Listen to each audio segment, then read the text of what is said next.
Terima kasih Tuhan untuk kesempatan yang kembali Tuhan berikan kepada kami di siang hari ini untuk merenungkan firman-Mu. Roh Kudus, mampukan kami, pimpin perenungan di siang hari ini dalam nama Tuhan Yesus. Amin. Saudara, kita akan belajar firman Tuhan dari 1 Timotius pasal yang ke-6 ayat 11 sampai 12. Hidup sebagai milik Tuhan. Tetapi engkau, hai manusia Allah, jauhilah semuanya itu. Kejarlah keadilan, ibadah, kesetiaan, kasih, kesabaran, dan kelembutan.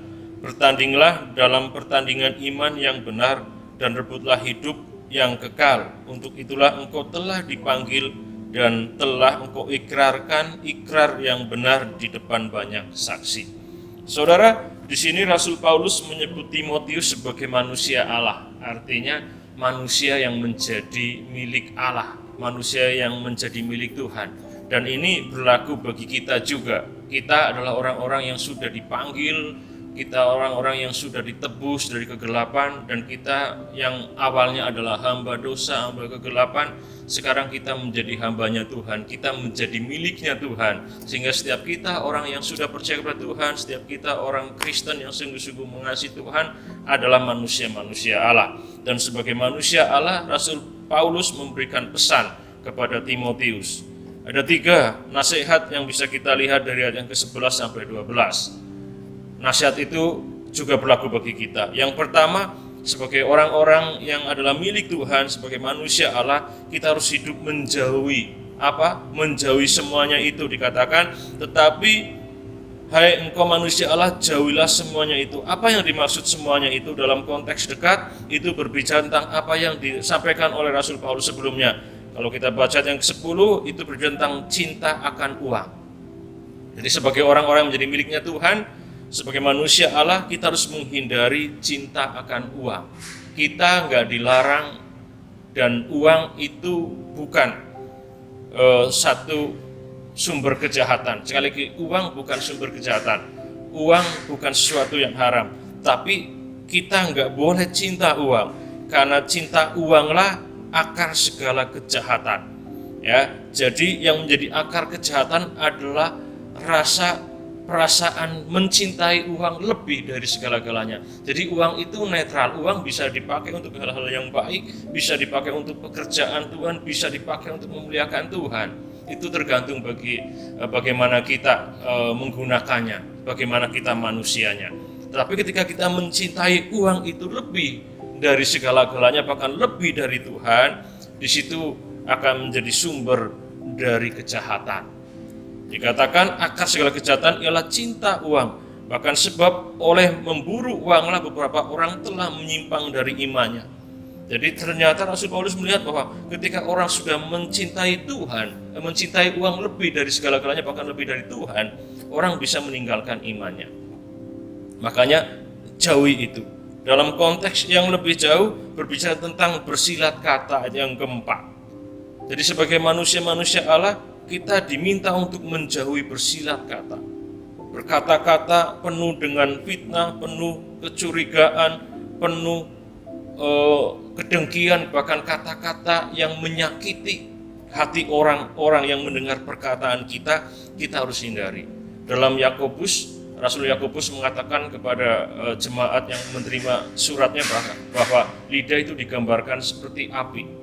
Bahkan lidah itu digambarkan sebagai sesuatu yang beracun. Kenapa? Karena lidah itu sesuatu yang kecil tetapi sangat berdampak, bisa membinasakan. Dan di sini dikatakan sebagai manusia-manusia Allah, kita harus menghindari bersilat kata. Kita nggak boleh menggunakan kata-kata atau lidah kita untuk mengeluarkan kata-kata yang penuh dengan fitnah, penuh dengan cedera, penuh dengan fitnah, bahkan penuh dengan kedengkian. Saudara, hindari itu. Sebagai manusia-manusia Allah, hindari cinta uang, hindari bersilat kata. Yang kedua, kejarlah keadilan, ibadah, kesetiaan, kasih, kesabaran, dan kelemah lembutan.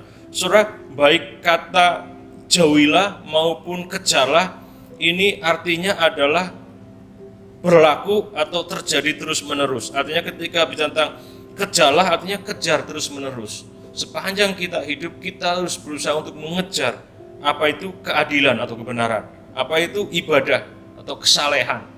Ya, ibadah yang praktis, bukan hanya ibadah-ibadah yang bersifat ritual, tapi ibadah yang sungguh-sungguh nyata. Yang berikutnya, apa yang dikejar? Kesetiaan, iman. Berbicara tentang kesetiaan, tentang iman, kita harus menjaga itu. Sekalipun saudara, saat-saat ini kita diperhadapkan kepada berbagai tantangan, kesulitan, juga pilihan sebagai orang-orang yang hidup menyadari bahwa hidupnya adalah miliknya Tuhan. Kita harus menjaga iman kita, menjaga kesetiaan kita hanya kepada Tuhan, kesabaran, bahkan juga mengejar kelemah lembutan. Kelembutan di sini artinya kelembutan itu ada di tengah antara orang yang terus-menerus marah, ya ekstrim sebelah itu orang yang terus-menerus marah, dan ekstrim sebelah adalah orang yang tidak pernah marah. Dan kelembutan atau kelemah lembutan adalah titik di tengah-tengah itu. Artinya orang yang penuh kelembutan, orang yang bisa marah, tapi marah itu pada saat yang tepat dan di tempat yang tepat, waktu yang tepat, tempat yang tepat untuk marah. Itulah orang yang penuh dengan kelembutan. Kita bisa melihat contoh itu pada pribadi Tuhan Yesus tentunya. Tuhan Yesus bukan pribadi yang mudah marah, tapi juga bukan pribadi yang nggak bisa marah. Tuhan Yesus bisa marah, bahkan marah, sangat marah. Kalau saudara ingat konteks ketika Tuhan Yesus melihat bait Allah, bait suci digunakan untuk melakukan praktek-praktek yang menyimpang. Tuhan Yesus begitu marah, luar biasa. Artinya apa? Tahu kapan waktunya dan di mana tempatnya. Saudara, itulah pribadi yang penuh kelembutan. Dan kita harus menjadi pribadi-pribadi yang seperti itu. Nasihat yang kedua, kejarlah. Kejarlah terus-menerus keadilan, ibadah, kesetiaan, kasih, kesabaran, dan kelemah lembutan. Dan yang berikutnya dikatakan ayat yang ke-12, bertandinglah dalam pertandingan iman yang benar. Jadi saudara, nasihat yang ketiga sebagai manusia-manusia Allah, kita harus bertanding dalam pertandingan iman yang benar. Saudara, kita hidup di dunia, dan sepanjang di dunia kita hidup itu adalah sebuah pertandingan. Tapi Rasul Paulus mengingatkan kepada Timotius, bertandinglah dalam pertandingan iman yang benar. Artinya apa? Kita ada di dunia, dan selama di dunia kita memang harus bertanding. Tapi bertandinglah dengan benar. Bertanding bukan dengan cara-cara dunia sekalipun kita hidup di dunia. Bertanding bukan dengan cara-cara dunia sekalipun kita hidup di dunia. Itu yang Rasul Paulus tekankan kepada Timotius. Kenapa? Karena Rasul Paulus menyampaikan dalam surat kepada jemaat di kota Efesus, kenapa? Karena pertandingan kita itu bukan melawan darah dan daging.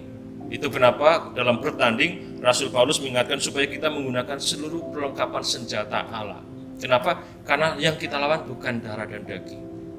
Kita hidup di dunia dan bertanding selama di dunia, tapi tidak menggunakan cara-cara dunia, tapi menggunakan cara-cara yang sudah Tuhan ajarkan. Makanya yang kita gunakan pun seluruh perlengkapan senjata yang sudah Tuhan berikan kepada kita. Bertandinglah dalam pertandingan iman yang benar. Itu nasihat yang ketiga bagi kita sebagai manusia-manusia Allah.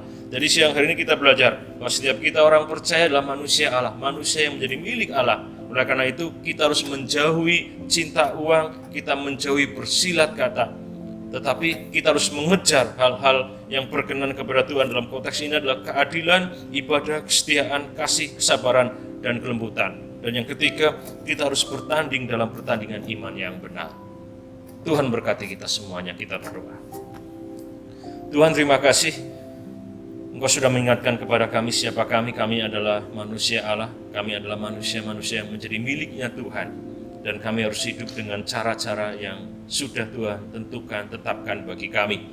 Kami hidup dengan menjauhi hal-hal yang tidak berkenan di hadapan Tuhan, mencintai uang maupun bersilat kata untuk mencari pembenaran apa yang kami lakukan. Dan Engkau juga mengajarkan kepada kami untuk mengejar hal-hal yang baik yang sudah Tuhan tetapkan bagi kami. Bahkan Engkau mengingatkan kepada kami supaya kami terus bertanding dalam pertandingan iman yang benar selama kami hidup di dunia ini. Terima kasih Tuhan. Tuhan tolong kami semuanya. Kami bersyukur dalam nama Tuhan Yesus. Amin.